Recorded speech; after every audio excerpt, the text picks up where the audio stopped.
Well, it's time now for Media Watch, and James Creedon is with us in the studio. It's good to see you, Hi, Laura. James. And you've got some reaction to the main media event here in France last night, which, of course, was that live televised debate. That's right. All five candidates, the leading five candidates Right. anyway, really having a go at each other for almost 3 hours last night. It was very long. It's high level boxing, the debating equivalent.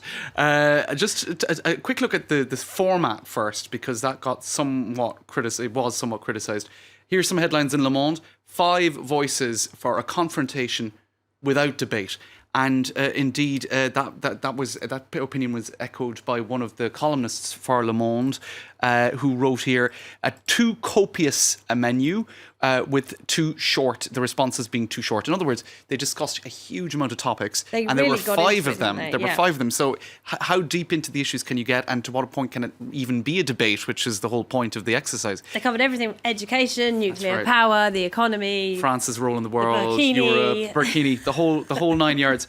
But yet six of the candidates weren't even there. So can you imagine what the cacophony would have been if they had been? That's what it's still going now. That's right. They'd still be at it 10 hours later, or even 24 hours later. Now, there will be 2 further TV debates before the first round of voting on the 23rd, where all 11 candidates will be present. But TF1 was criticised, the private network that organised this particular debate, for only inviting the 5 sort of most prominent candidates. In any case, what of the debate itself? And I'll whip through this because there's just so much online. Whatever about still the candidates still debating, I would still be here in another week talking about all the buzz. Mélenchon, the far-left candidate, who is probably one of the most talented orators in France. He was certainly the most entertaining last night. Extremely entertaining. And the thing is, he's the far-left candidate. You have the Socialist Party candidate who is hoping to get into the second round of voting, but is really flagging in the polls, who his star was stolen by Mélenchon, is the headline here. He was totally overshadowed, basically, in terms of his oratory ability. He was looking really tired at the end, though, it has to be said. Right. And Mélenchon seems like he was just full of energy. Could have kept going forever.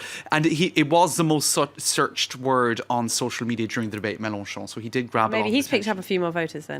Well, he has, in fact, according to the latest polls. Now, there was a bit of a clash at one point between Emmanuel Macron. Oh, yes, it got very feisty. And Marine Le Pen, Marine Le Pen essentially said that Emmanuel Macron supported the burkini on the, didn't... Not for himself, but for women. Didn't support the burkini ban, I suppose is the better way of putting it. And Macron said, hold on a minute, I don't need a ventriloquist here. I don't need somebody putting words in my mouth. I'm not putting words in your mouth. And it became one of the key moments that got a lot of traction on social media. Despite all that, the Financial Times and many other newspapers feel that he somehow missed his moment. If he, as the newcomer, who only launched his political movement 2 years ago, needed to really make a strong impression to prove that he is a serious candidate. It's not all marketing. It's not all hot air. It's not all fluff. Some feel that he didn't quite hit the nail on the head last night. Right. In Le Monde here as well, saying that the morning talk shows this morning were heavily critical of Emmanuel Macron. But this actually is one detail on social media pointing to the fact that he was agreeing with the candidates on the left, then he was agreeing with the candidates on the right on various issues, trying to appear like the centrist, consensual. Well, that's what happens when you're in the middle, isn't it? That's it. But people were saying, hold on a minute, you can't agree with everybody. You've got to have a position. And so here you have him on social media. This is a fake conversation with a journalist saying, hello, Mr. Macron. And Macron says, exactly, I entirely agree with you. Vote for me. So he did get quite a... Well, it has to be said, Mélenchon and Le Pen were agreeing on some issues, which was interesting as well. Right. And their economic programmes are not that far apart. So how useful are these debate exercises in terms of clarifying policy? François Fillon was seen as being very silent, not getting enough of a word in the first half of the debate. And trying to rise above the fray, kind of. That's right. And he wanted to appear presidential again. He was very critical of Marine Le Pen in one moment where she used the phrase serial killer in relation to something else, figuratively speaking, and he said the real serial killer of French people's purchasing power is you. So he had a couple of strong rhetorical moments like that. But of course, his the legal investigations or the police investigations into various allegations of fraud are only deepening. There was a further layer of, I suppose, trouble for him today when it emerged that the police investigation into the fake job scandal that is dogging him has now been enlarged to cover other charges such as fraud and making, I suppose, fake documents and whatnot.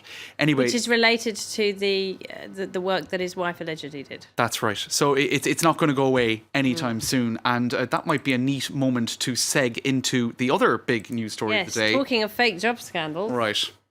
This is interesting, isn't it? The Interior Minister has stood down because his two children benefited from summer jobs when they were teenagers, 15 and 16 years old.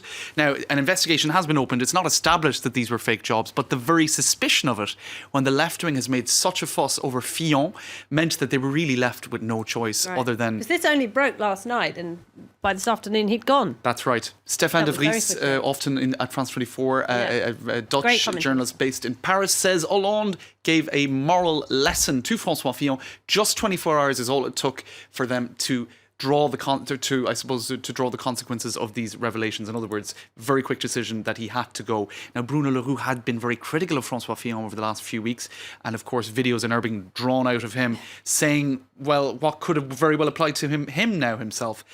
And of course, all eyes on François Fillon as well. His spokesman, Damien Abad, get this, said that he thought that it was logical and coherent that Bruno Leroux would stand down. Ooh. But most of the headlines are saying... Hot kettle black. Most of the headlines are saying, hold on a minute.